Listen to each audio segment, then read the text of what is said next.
사도행전 17장 24절에서부터 27절까지 말씀입니다.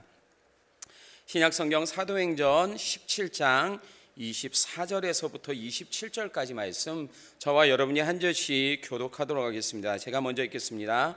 우주와 그 가운데 있는 만물을 지으신 하나님께서는 천지의 주제시니 손으로 지은 전에 계시지 아니하시고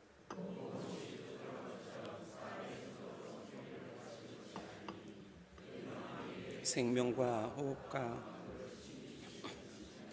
인류의 모든 족속을 한 혈통으로 만드사 온 땅에 살게 하시고 그들의 연대를 정하시며 거주의 경계를 한정하셨으니 이는 사람으로 혹 하나님을 더듬어 찾아 발견하게 하려 하심이로되 그는 우리 각 사람에게서 멀리 계시지 아니하도다. 아멘.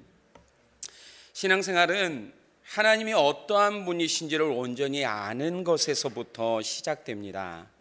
이것은 개인적인 생각과 지식이 아니라 언제나 성경이 우리에게 말하고 있는 하나님의 모습을 기준으로 하고 있기 때문입니다. 그래서 성도는 하나님에 대한 같은 생각과 믿음을 가지게 됩니다. 이것을 증명해 주는 말씀이 에베소서 4장 가운데 나오는데 4절과 5절 말씀을 보면 몸이 하나요 성령도 한 분이시니 이와 같이 너희가 부르심의 한 소망 안에서 부름을 받았느니라. 주도 한 분이시요 믿음도 하나요. 이것이 한 성령 안에서 같은 믿음을 소유하고 있는 성도들의 모습입니다. 이처럼 우리가 소유하고 있는 믿음은 자신이 가진 어떤 재능과 능력을 통해 스스로 얻게 되어진 것이 아닙니다. 한 분이신 성령님이 우리 안에 역사하심으로 나타나는 결과였고, 성령 하나님이 우리에게 예수 그리스도를 알게 하시고 믿도록 하신 것입니다. 그리고 이를 통해서 우리에게 주시는 하나님의 은혜와 능력이 무엇인지를 온전히 깨닫게 하셔서 믿음 안에서 하나님을 바라보는 우리의 생각이 동일할 수밖에 없다라고 하는 것을 보여주고 있는 것입니다. 이것을 증명해 주는 또 다른 사실은 신구약 성경 전체가 보여주는 하나님의 모습인데요. 창세기에서부터 요한계시록에 이르기까지 모든 곳에서는 동일하신 한 분 하나님을 말하고 있습니다. 비록 잘못된 신학을 가르치는 자들 때문에 신구약의 하나님을 다르게 설명하는 분위기가 우리들 주변 가운데 일어나고 있는데, 대표적으로 도덕 폐기론이라고 주장하는 사람들의 주장입니다. 이들은 신약시대를 사는 사람은 은혜를 통해 구원받았기 때문에 더 이상 율법의 요구를 따르지 않아도 된다라고 말합니다. 물론 우리의 구원은 행위로 얻은 것이 아니라 전적인 하나님의 은혜이기 때문에 이들의 주장이 맞는 것처럼 들려질 수도 있을 겁니다. 하지만 전적인 은혜로 구원받았지만 하나님의 명령에 순종함으로 삶 가운데 믿음의 열매를 맺어가는 것, 이것이 은혜를 받은 사람들에게 요구하고 있는 성경 전체의 가르침이기도 합니다. 은혜로 구원받았지만 하나님을 사랑하기에 그분의 명령에 순종함으로 믿음에 합당한 열매를 맺으며 살아가는 것이 성도들에게 주어진 의무이며 책임이라는 것을 우리 가운데 말씀해 주고 있습니다. 하지만 성경과 다른 주장을 하는 것뿐만 아니라 이들의 주장에 동조하는 사람들이 우리 주변 가운데 참으로 많이 있습니다. 그런데 신앙생활을 하고 있는 우리 가운데도 이런 비슷한 모습이 나타나고 있다는 사실에 대해서 여러분들은 알고 계십니까? 비록 은혜로 구원받았지만 이상한 점은 우리가 가진 하나님에 대한 생각이 성경과 다를 때가 있다라고 하는 사실입니다. 그리고 이것조차 우리의 상황과 형편에 따라 변하기도 한다라는 사실입니다. 그렇다면 우리 모두가 알고 있는 사랑의 하나님, 공의의 하나님, 이런 표현 말고 우리의 마음속에서 진심으로 부르고 있는 하나님은 과연 어떠한 분이십니까? 이번 달에는 하나님에 관련된 말씀을 함께 살펴보려고 합니다. 이렇게 하는 이유는 우리의 믿음과 신앙이 하나님을 온전히 알고 이해할 때 견고해질 수 있기 때문입니다. 견고해진다라고 하는 이 말은 이 안에서 뿌리를 깊이 내리는 것을 의미합니다. 또한 성장하는 것을 말합니다. 성도로서 가진 신앙의 목표는 에베소서 4장 13절에서 말하듯이 우리가 다 하나님의 아들을 믿는 것과 아는 일에 하나가 되어 온전한 사람을 이루어 그리스도의 장성한 분량이 충만한 데까지 이르는 것입니다. 하나님의 아들을 믿는 것과 아는 것에 하나가 되는 것, 그리고 그리스도의 장성한 분량에까지 이르는 것, 모두가 우리의 영적인 삶이 믿음 안에서 흔들리지 않도록 해주는 요소들입니다. 마치 나무가 뿌리를 땅속 깊이 내리고 계속해서 성장해 갈 때 이 나무는 더욱 푸르고 아름다운 모습을 갖게 되는 것처럼 성경에서 말하고 있는 하나님을 영적인 눈으로 바라보고 믿음 안에서 불뜰 때 우리의 삶 가운데도 이러한 결과가 나타나게 되어지기 때문입니다. 자, 그렇다면 오늘 말씀에서 보여주는 하나님은 어떠한 분이십니까? 오늘 말씀의 제목처럼 가까이 계시는 하나님입니다. 바울은 복음을 전하다가 생긴 박해 때문에 지금 아덴이라는 곳으로 피신했고 이곳에서 지금 얼마간 머물고 있었습니다. 그러던 중에 이곳에서 이상한 장면을 목격하게 되는데요. 알지 못하는 신에게 드리는 제단이 있을 정도로 이 성은 온갖 우상으로 가득했던 곳이었습니다. 이 일로 바울은 마음이 격분했다라고 사도행전 17장 16절에서 말하고 있습니다. 그래서 그가 아덴에 머물고 있는 동안에 그곳에 살고 있던 유대인과 경건한 사람들을 만났고 날마다 장터에서 만나는 사람들과 대화를 나누면서 하나님에 대해서 가르치기 시작했습니다. 오늘 말씀은 우상 숭배에 빠져있던 이곳 사람들에게 대화를 통해 하나님을 소개하는 장면입니다. 그런데 바울은 하나님을 어떠한 분으로 소개하고 있습니까? 오늘 읽은 본문 마지막 27절 말씀을 보면 이는 사람으로 혹 하나님을 더듬어 찾아 발견하게 하려 하심이로되 그는 우리 각 사람에게서 멀리 계시지 아니하도다라고 그는 말합니다. 바울의 말에서 중요한 표현 두 가지를 발견할 수 있는데 하나는 우리 각 사람에게서와 또 다른 하나는 멀리 계시지 않다라고 하는 표현입니다. 멀리라고 하는 의미의 헬라어 단어는 마크린입니다. 이 단어는 물체 간의 거리를 나타낼 때 사용되는 말인데 여기에서는 주어진 유익에서 제외되었다라는 의미로 사용되어지고 있습니다. 이 의미를 가장 잘 보여주는 말씀이 에베소서 2장 12절인데 너희는 그리스도 밖에 있었고 이스라엘 나라 밖에 사람이며 약속의 언약들에 대하여는 외인이었다라고 하는 표현이 이것을 가르쳐주는 말입니다. 그런데 바울은 지금 하나님이 우리에게 멀리 계시지 않다라고 말하고 있습니다. 이것은 단순히 거리만을 의미하는 것이 아니라 하나님이 갖고 계시는 능력과 영향력이 구원받은 자들에게 가까이 있다라고 하는 뜻을 말하고 있는 것입니다. 이 사실을 좀 더 자세하게 설명해 주는 말씀이 에베소서 2장 13절과 14절 말씀인데 그 말씀을 읽어보면 이제는 전에 멀리 있던 너희가 그리스도 예수 안에서 그리스도의 피로 가까워졌느니라. 그는 우리의 화평이신지라 둘로 하나를 만드사 원수된 것 곧 중간에 막힌 담을 자기의 육체로 허시고. 이 말씀을 통해 하나님과 우리의 관계가 예수님을 중심으로 이전과 이후가 어떻게 변했는지를 보여주고 있는 것입니다.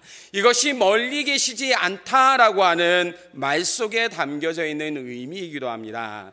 게다가 27절에서 말하고 있는 우리 각 사람에게라고 하는 이 표현은 이 관계가 얼마나 특별하고 대단한 것인지를 강조하고 있는 그러한 표현이기도 합니다. 이 말씀을 묵상하면서 잠시 집에 있는 6명의 아이들을 지금까지 어떻게 키워왔는지를 생각해 보게 되었습니다. 저는 아이들을 참 좋아합니다. 물론 제 아내와 아이들은 좀 다르게 생각할 수 있는데요. 저는 집에 있을 때 아이들에게 자주 음식을 만들어주곤 합니다. 그리고 이때마다 아이들 모두가 만족할 수 있도록 애를 씁니다. 6명의 아이가 모두 식성이 달라서 음식을 준비할 때면 아이들의 식성대로 여러 종류의 음식을 준비합니다. 그런데 열심히 준비했는데도 꼭 그 안에는 만족하지 못하는 아이가 있습니다. 그리고 음식이 식었다는 등, 고기가 질기다는 등, 이것은 이래서 싫고 저것은 저래서 싫다라고 하는 불평을 늘어놓는 아이들의 모습을 보게 됩니다. 솔직히 이럴 때면 어머니들은 어떻습니까? 속에서 화가 치밀어 오를 겁니다. 그리고 불평하는 녀석들을 붙잡아서 한 대씩 쥐어받고 싶은 마음이 들 것입니다. 여기 계신 분들은 너무나 마음이 좋으셔서 안 그러실 수도 있는데 저는 확실히 그렇습니다. 게다가 저는 이때부터 아이가 귀를 막을 정도로 잔소리를 시작합니다. 언제까지요? 아빠 미안해요 라고 말할 때까지 끊이지 않는 잔소리를 아이들에게 퍼부어댑니다. 나름대로 열심히 준비했다고 생각했는데 6명 아이 모두를 만족시키는 일이 쉽지 않더라고요. 그런데 하나님은 그것보다 더 많은 우리 각 사람에게 이러한 만족을 주신다라고 지금 말씀하고 있는 것입니다. 게다가 멀리 계시지 않고 가까이 계셔서 무지한 우리들인데도 하나님을 더듬어 찾아 발견할 수 있도록 하신다라고 말하고 있는 것입니다. 이쯤 되면 우리에게 이러한 물음이 생기게 될 겁니다.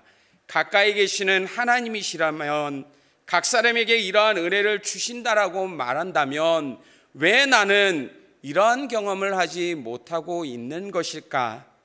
여러분들은 이러한 물음이 생기지 않습니까? 이런 물음을 가지고 있는 우리에게 바울은 오늘 말씀에서 이렇게 가까이 계시는 하나님을 어떻게 하면 만날 수 있는지를 알려주고 있습니다. 오늘 우리가 함께 살펴본 모든 내용들은 어쩌면 우리가 너무나 잘 알고 있는 그러한 내용들입니다. 하지만 우리가 알고 있는 것과 믿고 있는 것이 과연 하나인지를 오늘 말씀을 통해 함께 묵상해 보아야만 합니다. 이것은 잠언 3장 6절에서 너는 범사의 그를 인정하라 그리하면 내 길을 지도하신다라고 하는 말씀이 가진 의미를 가장 잘 설명해 주고 있는 내용이기도 합니다. 먼저 가까이 계시는 하나님을 만나기 위해서는 하나님이 창조주이심을 반드시 인정해야 된다라고 지금 말하고 있습니다.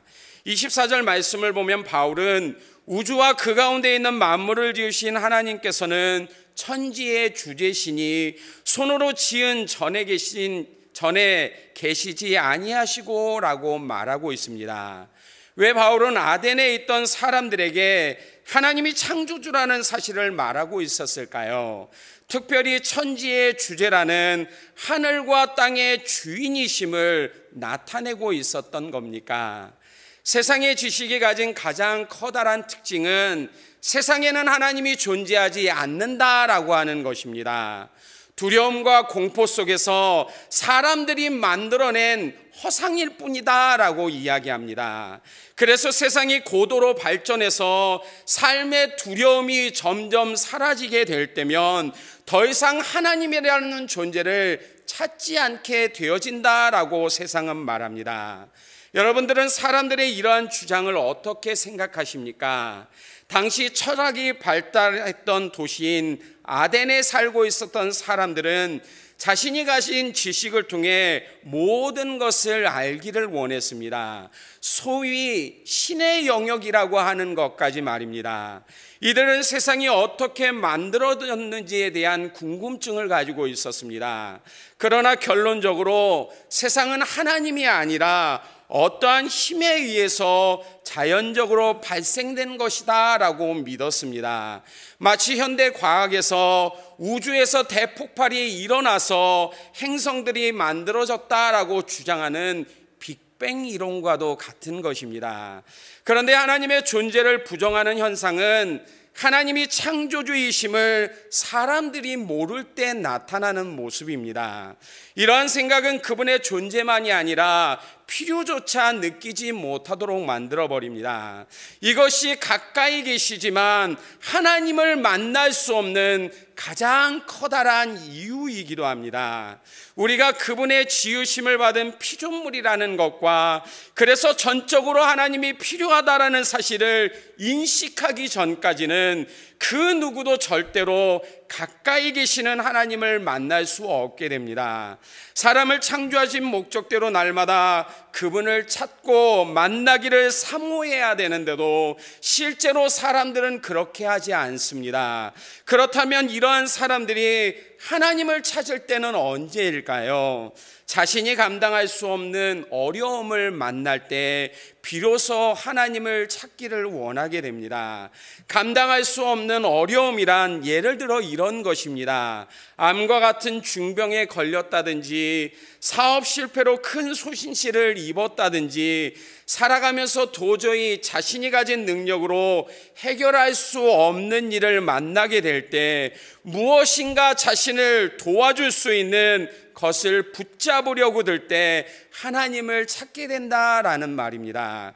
그런데 이렇게 하는 사람들은 많은 사람들 중에 소수밖에 없습니다. 그렇다면 나머지는요, 살면서 큰 어려움이나 문제 없이 사는 사람들은 어떨까요? 삶의 특별한 어려움을 만나지 않고는 이들 모두가 절대로 하나님을 찾지 않습니다.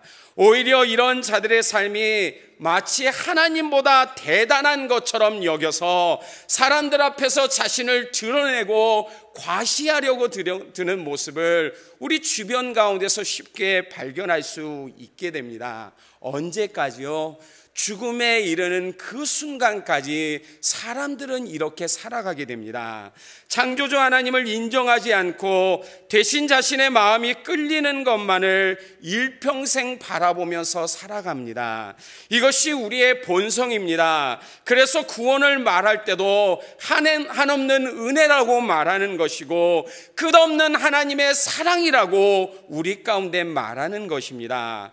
이렇게 아무것도 모르고 살아가는 사람들에게 솔로몬은 전도서 12장 1절과 2절에서 이러한 고백을 합니다. 너는 청년의 때에 너의 창조주를 기억하라. 곧 곤고한 날이 이르기 전에 나는 아무 낙이 없다고 할 해들이 가깝기 전에 해와 빛과 달과 별들이 어둡기 전에 비 뒤에 구름이 다시 일어나기 전에 그렇게 하라라고 이야기합니다. 창조주 하나님을 기억하는 것, 이것이 가까이 계시는 하나님을 삶을 통해 경험할 수 있는 방법입니다. 여러분의 삶은 어떠하십니까? 지금 이러한 사실을 인정하고 계십니까? 유일하신 창조주 하나님을 기억한다라는 것, 이것보다 우리의 삶에 중요한 일은 없습니다. 게다가 이것은 지금 우리의 삶의 중심이 어디에 있는지를 또한 바라볼 수 있도록 해줍니다. 우리의 마음은 쉽게 변합니다. 우리의 기억도 마찬가지고요. 그래서 이스라엘 백성들에게 하나님은 이것을 마음에 새기라고 손목에 메고 기호를 삼으라고 심지어 내 미간에 붙여 표로 삼으라라고 말씀하셨던 것입니다. 그리고 야고보서 4장 8절에서도 또한 이렇게 말하고 있습니다. 하나님을 가까이 하라. 그리하면 너희를 가까이 하시리라 라고 말입니다. 하나님을 가까이 한다라는 것은 그분이 나의 창조주심을 인정할 때 나타나게 되는 모습입니다. 이렇게 할 때 우리에게 가까이 계시는 하나님을 만날 수 있게 되어집니다. 이것을 인정하고 주님을 찾을 때 소망이 있는 삶을 살아갈 수 있게 되어집니다. 그것도 날마다 주님이 주시는 풍성한 은혜를 경험하면서 말입니다. 두 번째로 가까이 계시는 하나님을 만나기 위해서는 하나님이 부족함이 없는 분이심을 인정해야만 합니다. 이것은 창조주 하나님을 인정하지 않을 때 우리 안에 나타나는 생각이기도 합니다. 우리가 무엇인가를 해드려야만 하는 대상으로 하나님을 생각한다라고 하는 말입니다. 우리는 부모님이 연세가 많이 들어 더 이상 혼자 생활하기 어렵게 될 때 모시고 함께 생활을 합니다. 이것을 가리켜서 부모를 봉양한다라고 이야기합니다. 그런데 이것은 원래 감사함에서 나타나는 당연한 모습입니다. 지금까지 내가 태어나 성장하면서 그리고 자리를 잡을 때까지 어쩌면 얼마 전까지 도와주심에 대해 자녀로서 당연한 감사의 행동입니다. 물론 자수성가를 하신 분들은 그렇게 생각하지 않겠지만 대부분은 이러한 마음을 가지고 부모님들을 섬기게 되어집니다. 하지만 이러한 마음도 시간이 지나면 변질이 됩니다. 함께 지내면서 서로 갈등이 생기게 되면 감사의 관계가 어느새 불편한 관계로 변하게 되어집니다. 그리고는 자신 없이는 아무것도 할 수 없다고 부모님에 대하여 생각하게 되어집니다. 심한 경우에는 자신의 삶을 불편하게 만드는 짐짝처럼 취급하는 그러한 모습까지도 나타나는 것을 볼 수 있습니다. 그런데 이것이 현재 하나님에 대한 우리의 생각일 수 있다라는 사실입니다. 바울이 복음을 전하고 있던 아덴뿐만 아니라 주변 도시의 사람들에게는 신에 대한 독특한 생각을 가지고 있었습니다. 그들은 신이란 존재는 인간의 봉사가 절대적으로 필요한 존재라고 여겼습니다. 이것은 헬라 철학에서 가지고 있었던 신에 대한 개념이었는데 이러한 생각은 그들에게 우상 숭배 가운데 있던 사람들이 보여주는 모습처럼 기복적인 신앙을 갖도록 만들었습니다. 재물을 들여 신의 마음을 달래고 그것을 통해 자신이 원하는 유익을 신을 통해서 받는, 어쩌면 우리 시대의 표현으로 말해보면 신과 사람들의 관계가 기브 앤 테이크의 관계라고 보여주고 있는 것입니다. 그런데 이것은 하나님을 섬기고 있었던 이스라엘 백성들에게도 찾아볼 수 있었던 모습이었습니다. 그래서 하나님은 말라기 1장 10절에서 만군의 여호와가 이르노라 너희가 내 제단 위에 헛되이 불사르지 못하게 하기 위하여 너희 중에 성전문을 닫을 자가 있었으면 좋겠다라고 탄식하시며 말씀하셨던 겁니다. 사랑하는 여러분, 하나님은 우리의 경배를 받으셔야 되는 분이십니다. 아멘. 하나님의 크심을 안다면 두려운 마음을 가지고 경배할 수밖에 없는 분입니다. 오늘 말씀 24절 후반절을 보면 하나님은 손으로 지은 전에 계시지 않는 분이다 라고 이야기합니다. 게다가 25절 말씀을 보면 또 무엇이 부족한 것처럼 사람의 손으로 섬김을 받으시는 그런 분도 아니다라고 이야기하고 있습니다. 그런데도 우리는 이러한 착각 속에서 하나님을 바라보려고 합니다. 만약 여러분 중에 우리가 없으면 아무도 관심을 갖지 않게 마치 독거노인처럼 쓸쓸하고 외롭게 지내야 되는 분이 하나님이시다라고 지금 생각하고 있다라면 우리는 그러한 생각을 놓고 회개할 수 있어야만 합니다. 하나님은 누구의 관심도 도움도 필요 없는 분이시기 때문입니다. 솔로몬은 가장 화려하고 거대하며 웅장한 성전을 세우고 이것을 하나님께 봉헌하면서 어떻게 기도했는지 아십니까? 역대하 6장 18절 말씀을 보면 하나님이 참으로 사람과 함께 땅에 계시리이까 보소서 하늘과 하늘들의 하늘이라도 주를 용납하지 못하겠거든 하물며 내가 건축한 이 성전 오리이까 라고 말했습니다. 그러면서 20절에 주께서 전에 말씀하시기를 내 이름을 거기에 두리라 하신 곳 이 성전을 향하여 주의 눈이 주야로 보시며 종이 이곳을 향하여 비는 기도를 들어달라라고 간구하는 모습을 우리 가운데 보여주고 있습니다. 비록 이것이 솔로몬의 기도였지만 저와 여러분의 기도가 되어야만 합니다. 나의 작음을 알고 하나님의 크심을 알기에 더욱 주님을 찾는 삶이 우리 가운데 있어야만 합니다. 이 성전을 향하여 기도할 때 응답해달라라고 말했던 솔로몬의 고백처럼 하나님께로부터 받은 우리의 몸이 성전인 줄을 알면서 부족함이 없으신 하나님을 온전히 의지하는 삶이 우리의 삶 가운데 나타날 수 있어야 함을 지금 말하여 주고 있는 것입니다. 마지막으로 가까이 계시는 하나님을 만나기 위해서는 우리의 생명이 하나님의 손에 있음을 인정해야만 합니다. 25절 후반절을 보면 이는 만민에게 생명과 호흡과 만물을 친히 주시는 분이 하나님이시다라고 바울은 이야기하고 있습니다. 그렇다면 이 시간 하나님과 나를 비교해 보십시오. 하나님과 나를 비교할 때 과연 누가 더 클까요? 혹시 여전히 내가 더 크다라고 생각하시는 그러한 분들 우리 가운데 계십니까? 죽음이 두려워서 한평생 그 안에 종노릇하며 사는 것이 우리의 인생입니다. 이 사실은 누구도 부정하지 못합니다. 비록 믿음 안에 살고 있어도 또 죽음 이후에 천국에 이른다라고 하는 이러한 확신이 있어도 누구도 경험해보지 못한 길을 가야 하기 때문에 우리는 죽음을 두려워할 수밖에 없습니다.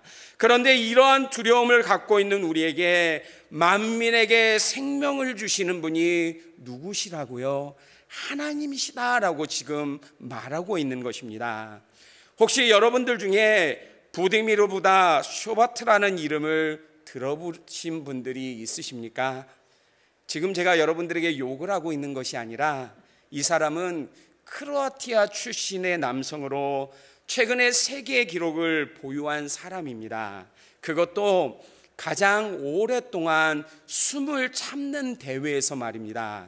이 사람은 물속에 잠수해서 무려 24분 동안이나 숨을 참았다라고 말합니다. 정확히 표현하면 24분 33초나 숨을 참았다라고 말합니다.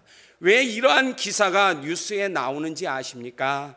누구도 이렇게 할 수 없기 때문입니다.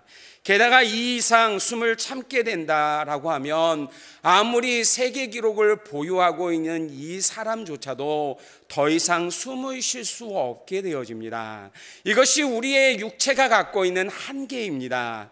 게다가 당대의 의인이라고 불렸던 그리고 삶의 풍요로움을 누렸던 욥은 욥기 1장 21절에서 우리에게 이러한 말을 하고 있는데 우리 화면을 보면서 말씀을 같이 읽어보도록 하겠습니다. 같이 읽겠습니다.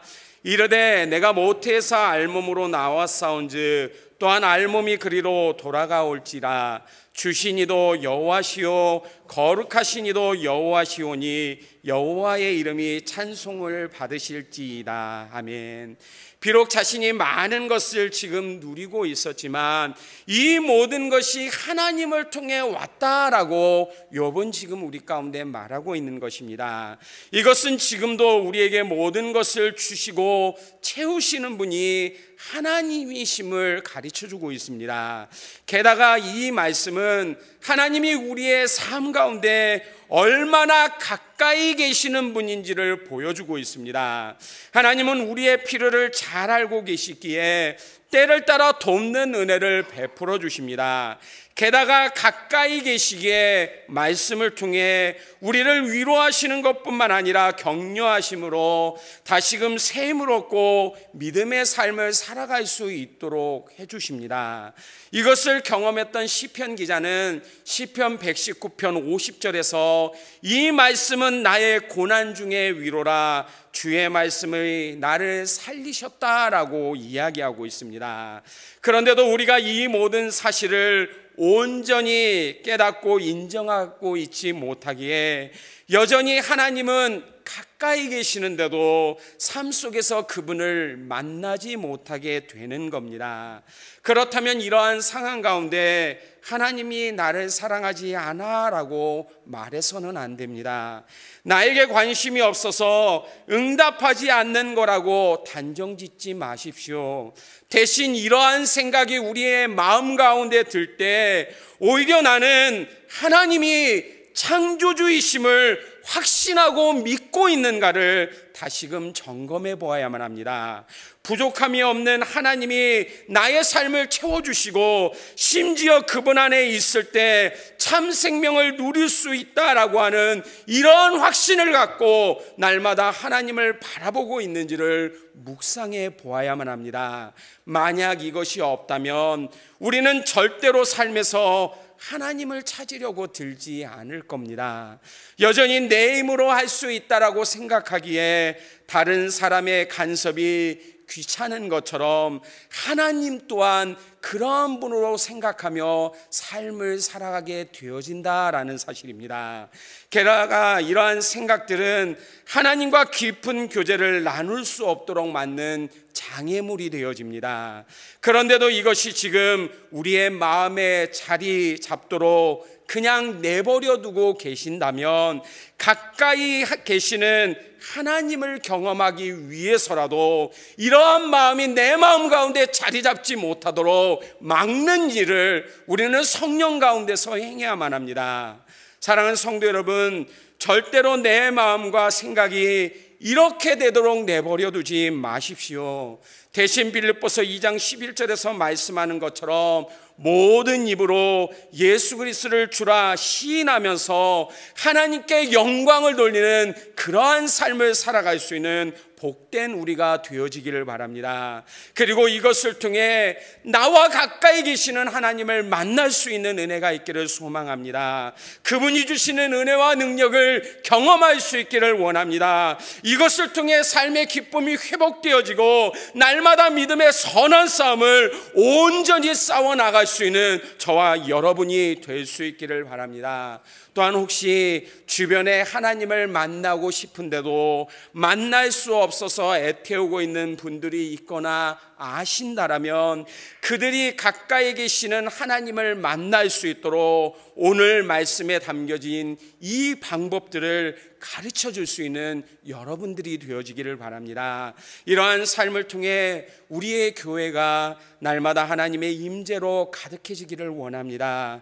그리고 우리 모두는 각자의 삶을 통해 가까이 계시는 하나님을 친히 경험하고 그분이 베푸시는 삶의 풍요와 행복을 누리는 삶이 되어질 수 있기를 바랍니다. 가까이 계시는 주님, 그분이 내가 믿고 있는 하나님이라는 사실을 기억할 수 있는 여러분들이 될 수 있기를 주님의 이름으로 간절히 축원합니다. 기도하겠습니다.